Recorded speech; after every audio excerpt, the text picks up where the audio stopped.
পাকিস্তানে হামলা করেছে আফগানিস্তান, অসংখ্য হত্যা। পাকিস্তানি সেনাদের জীবিত ধরে নিয়ে গেছে আফগান সেনারা।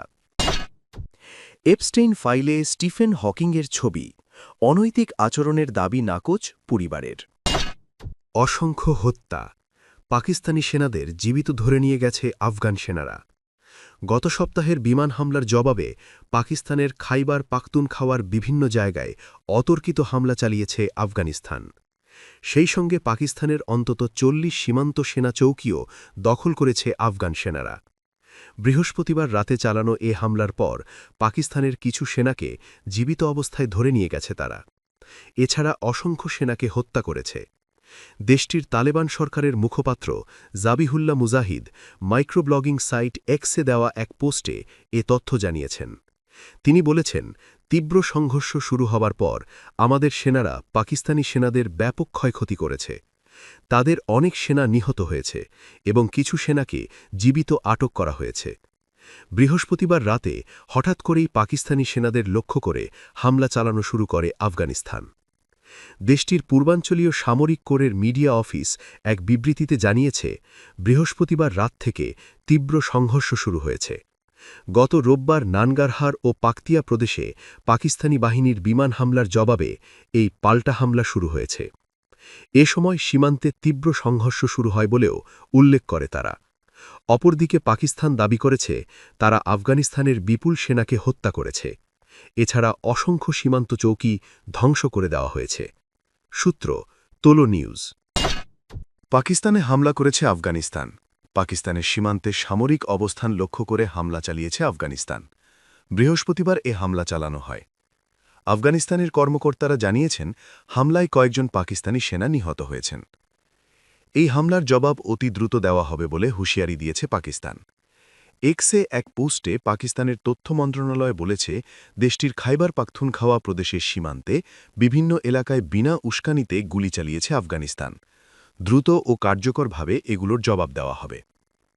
আফগানিস্তানের একটি সামরিক কোরের গণমাধ্যম দপ্তর এক বিবৃতিতে জানায়, বৃহস্পতিবার ২৬ ফেব্রুয়ারি গভীর রাত থেকে তীব্র সংঘর্ষ শুরু হয়। এতে বলা হয়, নানগারহার ও পাকতিয়া প্রদেশে পাকিস্তানি বাহিনীর সাম্প্রতিক বিমান হামলার জবাব হিসেবে এই লড়াই শুরু হয়েছে। তালেবান সরকারের মুখপাত্র জাবিউল্লাহ মুজাহিদ সামাজিক যোগাযোগ মাধ্যম এক্সে এক পোস্টে বলেন, পাকিস্তানি সামরিক বাহিনীর পুনরাবৃত্ত উস্কানি ও লঙ্ঘনের জবাবে ডুরান্ড লাইনের পপর পাকিস্তানি সামরিক অবস্থান ও স্থাপনায় ব্যাপক আক্রমণাত্মক অভিযান শুরু করা হয়েছে। ২৬১১ কিলোমিটার দীর্ঘ এই সীমান্ত ডুরান্ড লাইন নামে পরিচিত। তবে আফগানিস্তান আনুষ্ঠানিকভাবে এই সীমান্তকে স্বীকৃতি দেয়নি। মুজাহিদ আরও দাবি করেন, আফগান বাহিনী অসংখ্য সৈন্য হত্যা করেছে এবং কয়েকজনকে জীবিত বন্দী করেছে। তিনি বলেন, শত্রুপক্ষের ১৫টি চৌকি দখল করা হয়েছে। এর আগে গত রোববারও আফগানিস্তানের নানগারহার ও পাকতিকা প্রদেশে হামলা চালায় পাকিস্তান। এতে ১৩ জন বেসামরিক মানুষ নিহত হন বলে জানিয়েছিল আফগানিস্তানের জাতিসংঘের মিশন।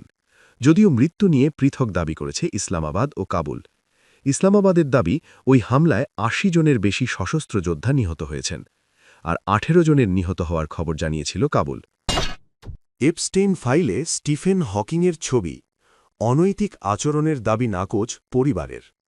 কুখ্যাত জেফ্রি এপস্টেইনের মামলা সংক্রান্ত নতুন কিছু নথিতে প্রয়াত বিশ্ববিখ্যাত পদার্থবিজ্ঞানী স্টিফেন হকিংয়ের কিছু ছবি প্রকাশ্যে এসেছে। ছবিতে তাকে বিকিনি পরিহিত দুই নারীর মাঝে একটি সান লাউঞ্জারে ককটেল হাতে দেখা গেছে। তবে হকিংয়ের পরিবার এবং ঘনিষ্ঠ সূত্রগুলো কোনো ধরনের অনৈতিক আচরণের অভিযোগ কঠোরভাবে প্রত্যাখ্যান করেছে। দ্য ইন্ডিপেন্ডেন্টের প্রতিবেদন অনুযায়ী ছবিটি ২০০৬ সালের মার্চ মাসে সেন্ট থমাসের রিটস কার্লটন হোটেলে একটি বিজ্ঞান সেমিনারের সময় তোলা। হকিংয়ের পরিবারের প্রতিনিধিরা জানিয়েছেন, ছবিতে হকিংয়ের দুই পাশে থাকা নারীরা আসলে তার দীর্ঘমেয়াদী পেশাদার সেবিকা বা কেয়ারার্স।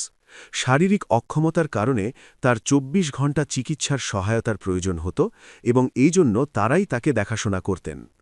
ব্রিটিশ গণমাধ্যম ডেইলি মেলকে হকিংয়ের পরিবারের এক প্রতিনিধি বলেন, ছবিতে থাকা নারীরা যুক্তরাজ্য থেকে আসা হকিংয়ের দীর্ঘদিনের সেবিকা।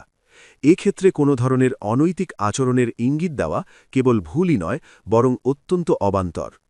তারা আরও মনে করিয়ে দেন যে মোটর নিউরন ডিজিজে আক্রান্ত হকিং ভেন্টিলেটর, হুইলচেয়ার এবং ভয়েস সিনথেসাইজারের উপর নির্ভরশীল ছিলেন, যা তার জন্য সার্বক্ষণিক সেবার আবশ্যকতা তৈরি করেছিল। মার্কিন বিচার বিভাগের সংগ্রহ করা এপস্টেইন ফাইলে হকিংয়ের নাম অন্তত 250 বার এসেছে। ভার্জিনিয়া জুফ্রে নামক এক অভিযোগকারী দাবি করেছিলেন যে হকিং কোনো এক সময় ভার্জিন আইল্যান্ডে অনৈতিক কাজে অংশ নিয়েছিলেন, তবে এই দাবির কোনো প্রমাণ মেলেনি। এমনকি জেফ্রি এপস্টেইন নিজেও 2015 সালে গিসলেন ম্যাক্সওয়েলকে লেখা এক ইমেলে এই অভিযোগ মিথ্যা প্রমাণ করার জন্য পুরস্কার ঘোষণা করেছিলেন।